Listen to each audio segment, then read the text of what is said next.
নিরীহ লোককে যেন গ্রেপ্তার করা না হয়, নিরীহ লোককে যেন হয়রানি করা না হয়। অভিযোগ যেটা দেন সেটা আমাকে এক্স্যাক্টলি ওইটাই মামলা হিসেবে নিয়ে নিতে হয়।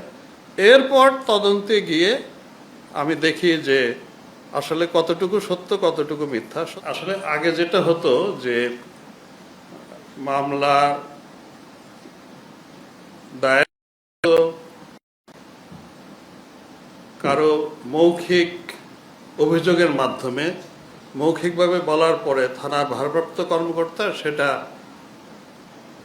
অনুলিখন করতেন, করে ওখানে তার সই স্বাক্ষর নিতেন। সেটা লং বিফোর পাকিস্তানি আমলের সময় অথবা তারও আগে।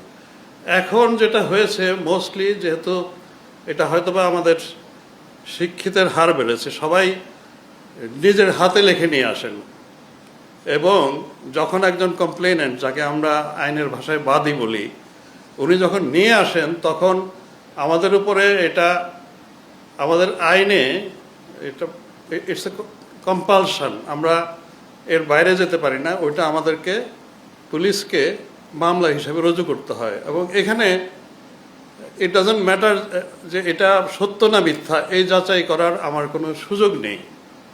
উনি অভিযোগ যেটা দেন সেটা আমাকে এক্স্যাক্টলি ওইটাই মামলা হিসেবে নিয়ে নিতে হয়।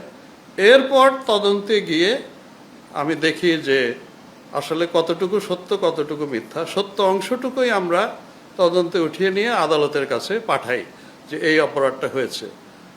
এখন যেটা 5ই আগস্টের পরে দেখা গেছে, আপনি মানে ভেরি রাইটলি সেড, অনেকে ওই অসৎ উদ্দেশ্যে মানুষের কাছ থেকে অর্থ আদায়ের জন্য, হ্যারাস করার জন্য, ভয় দেখানোর জন্য অপরাধটা হয়তো 5 জন, ওখানে আরও 300 লোকের নাম দিয়ে মামলা দায়ের হচ্ছে এবং গতকালও একটা হয়েছে।